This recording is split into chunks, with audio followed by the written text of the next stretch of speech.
Hello, beautiful people, and happy Thanksgiving to all of you. We are out here in Julian, California today. Super stoked to be checking out the Julian skate park. It's nothing special, but I definitely have a lot of fun at this park. Today's topic is a little more of a serious thing that we don't really talk about on the channel too often, but it is your mental health and how skateboarding and the two correlate together.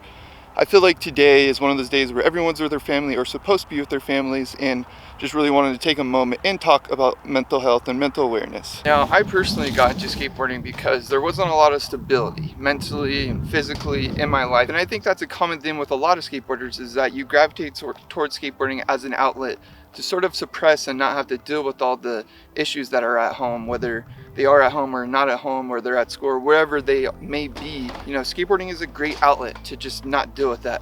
But, you know, it is a coping mechanism. Skateboarding doesn't, fix your mental health, but it is definitely a great outlet. And we'll get more into this later, but I definitely need to start this video with just saying that skateboarding as a whole is great for your mental health, to sort of be able to get your mindset to more of a positive state and a more relaxed state, and if not even positive, but a more neutral state. If anything, just enjoying and being with yourself in the moment and living, your true self. With everything that's going on, a lot of people can't be with their families, or they don't have families, or whatever the situation may be. The holidays really bring up a lot of different emotion and mental stuff that really can just get you discombobulated and just mess with you in general. So I do want to say, with the holidays going on, make sure you set boundaries and take care of yourself. You don't have to get caught up in all of the holiday madness if you don't want to, or you can, but if you're alone this holiday, reach out to me. My email is zackdowdy, zackdowdy@gmail.com. Sometimes you don't want to talk to a professional or whatever that other person or that outlet may be, which I definitely think you should,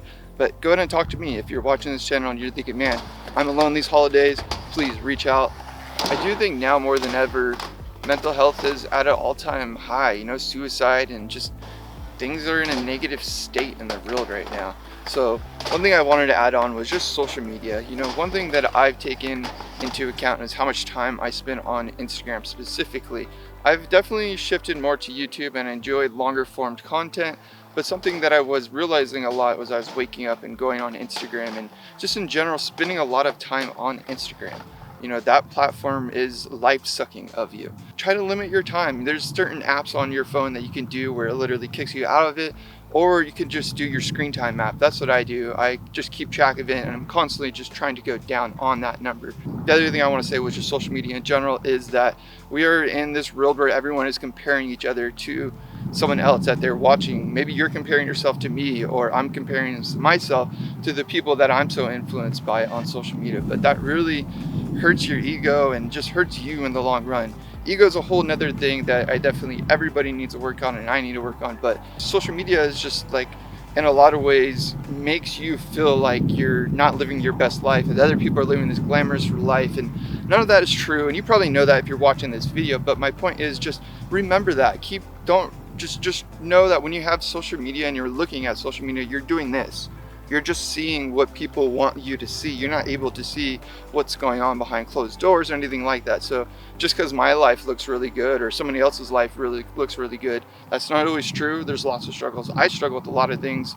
A lot of people that are really good at what they do struggle at a lot of things. So don't always think that what you see on social media is real, because a lot of times it's not, and people are just trying to produce what they want you to see. And just have perspective. I think that is the most important thing, is just have perspective when you're using social media. Something I've been working on a lot lately that's really been helping with my mental health is just setting boundaries with everything. So with your relationship, with your work, with your friends, with skateboarding, with whatever it is, setting boundaries and setting expectations and realistic expectations and boundaries. So, hey, I won't do this at that time, or whatever it is. It can be really simple, and I think that really does help you as well. It just has some fundamental ground, because a lot of times we just get caught up in the day-to-day and we're not able to sort of use a reference. Just setting boundaries so that you have the time to make sure you do the things that you love and you enjoy, because those are the things that bring you the most fulfillment and sense of liberation while you're living your life. So you definitely have responsibilities and things that you don't want to do that you have to do, but set boundaries so you make sure you do things to make yourself feel like you're living your best life. Now, I don't want this to come off like I'm talking shit or anything like that, because I'm not, but I just think it's the truth. I've been skateboarding my whole life. I've been around skateboarders my whole life, but there's a lot of toxic masculinity within skateboarding. So with that said, I think the idea of therapy is really scary to people, and talking about therapy and going to see a therapist is just like a nervous thing for people to talk about. I'll be honest with you guys, I go to therapy once a month. It's great. It's great for me to just let things out when there's no judgment. I mean, there might be judgment, but it's left in that room when I leave, you know? It's great. And it's not always accessible because it's not cheap. And using my health insurance, I was able to only pay $20 for each visit, and then I go once a month, so it's only $20 each month, and at the end of the day, $20 is nothing for a good sense of just stability mentally. You know, that is one thing I definitely want to work on. I'm constantly working on it. It's just having constant stability mental state. And going to therapy is a great way to do that. You know, you just say whatever the hell you want, whether or not you are right or wrong, and then you have a professional who's able to digest some of those feelings and really go underneath the layers versus just talking about the surface level things that I'm talking about. Now, being alone can suck, to be honest. Like, if you don't have family members or don't have friends or whatever your situation may be, being alone does suck. And don't be hesitant to reach out. You know, maybe it's not me because I'm a skateboarder and you don't want to talk to me, but reach out to somebody, whether it's your neighbor or someone on a walk. You know, stop them on the tracks, and if you feel guilty for, you know, making someone deal with that, it's okay. They can choose whether or not they want to, and they can walk away. They can set their own boundaries. So if you're alone, definitely please reach out, and don't be, you know, shy or hesitant to do it, because everyone goes through these issues. And that's kind of why I wanted to make this video, is just to say, like, and make it obvious to people that, like, nobody's alone in this. You may be alone, but at the end of the day, you're not the only one going through mental issues. So at the beginning of this video, I was kind of talking about how you use skateboarding as a coping mechanism, especially for mental health, and it's a great start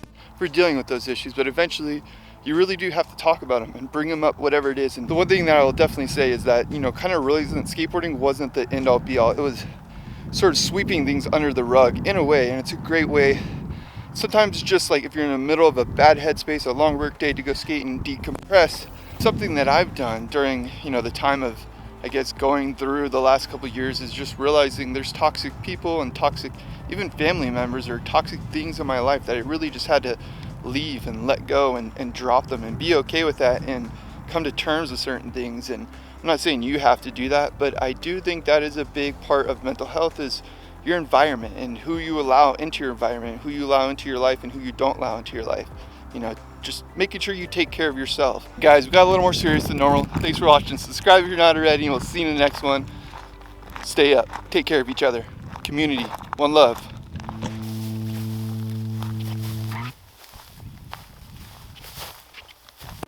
Just spotted some deer over here. Nature exists in today's world still. It's still here.